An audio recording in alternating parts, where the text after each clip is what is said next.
لاکھوں کی آمدنی تھی، لاکھوں کی آمدنی تھی ان کے یہاں،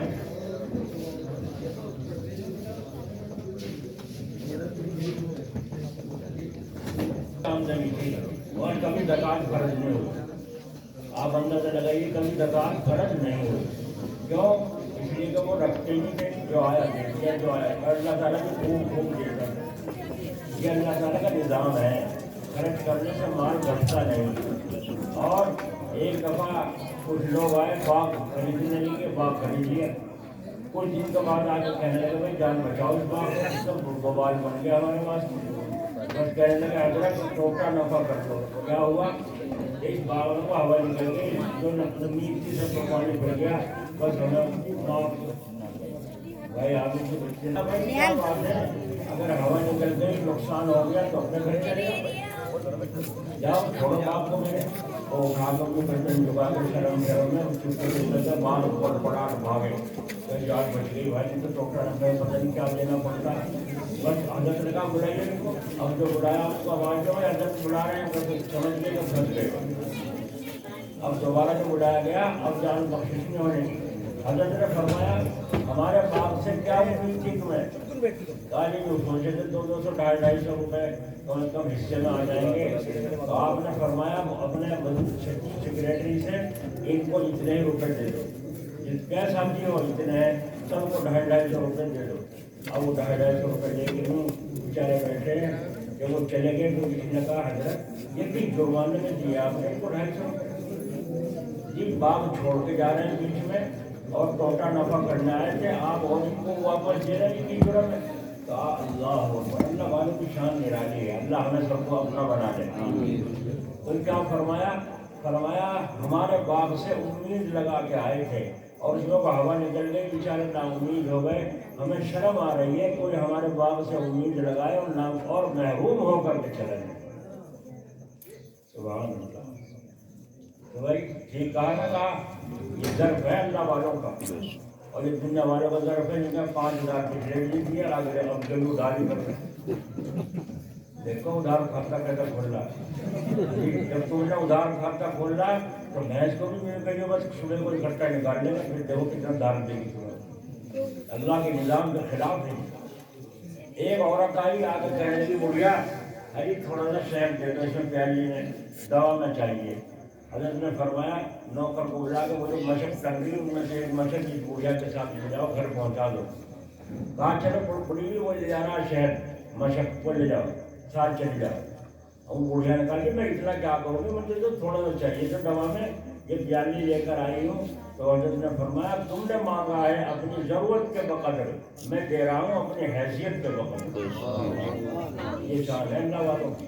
یہ یہاں بتا رہے تھے سبق پڑھا رہے تھے ہمیں، ہمارے اثر نہیں ہوتا، ہمیں تو کان بہرے ہو گئے، مجھے مجبوری میں آنا پڑ رہا ہے، ان کی وجہ سے بیچاروں کی محبت سے بلاتے ہیں اور نہ جی نہیں چاہتے۔ کیوں نہیں چاہتا کہ سنتا مانتا کوئی ہے نہیں، اپنے چلاتے ہیں، گانا بجانا اچھلنا کودنا ہمارے بس کا، ان تو خود ہی کمزور سے آدمی گناہگار ہیں۔ وہ یہ ہے کہ ہم اللہ تعالیٰ کی، اللہ والوں کی بات مانیں تو ہمارے اندر قرآن اترے۔ جیسے کہ قاری صاحب نے تلاوت کی، 1 گھنٹہ تلاوت کی، جم کر انہوں نے کتنا عشق ہو رہا تھا ان کو اور کتنا جذب تھا ان کو کہ اللہ کا قرآن پڑھنے میں ان کو کیسی مستی آ رہی تھی، انہیں کچھ پتہ نہیں کتنا ٹائم ہوا کتنا۔ یہ اللہ تعالیٰ کے عشق کی بات ہے، اللہ کے کلام کے ساتھ ان کی محبت کی۔ اللہ تعالیٰ ہمیں بھی یہ کچھ جھلک نصیب فرمائے۔ تو قرآن کریم پڑھنا، نعت شریف پڑھنا اچھی بات ہے، بری بات نہیں، اچھی ہے، مگر ہم جو کہتے ہیں اس اچھی کو اوچھے نہ رکھو، اندر اتارنے کی کوشش کرو، جب اندر اترے گی رنگ اور ہوگا۔ شرن شریف آپ حضرات میں سے کوئی گیا ہو، ہم تو گئے تھے حاجی مٹھائی والے کیا ہے حاجی کفیل صاحب یہ ہے، اور ہم کتنے آدمی گئے تھے وہاں شرن شریف، 1-2 دفعہ جانا ہوا۔ تو وہاں شرن شریف میں حضرت شیخ احمد مجدد الفسانی رحمۃ اللہ علیہ کا مزار مبارک ہے۔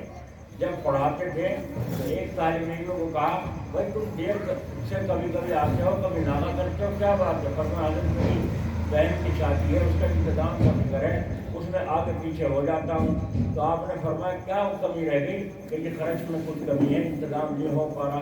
اچھا، حضرت نے فرمایا ایک ڈھیلا لے کے آؤ باہر سے،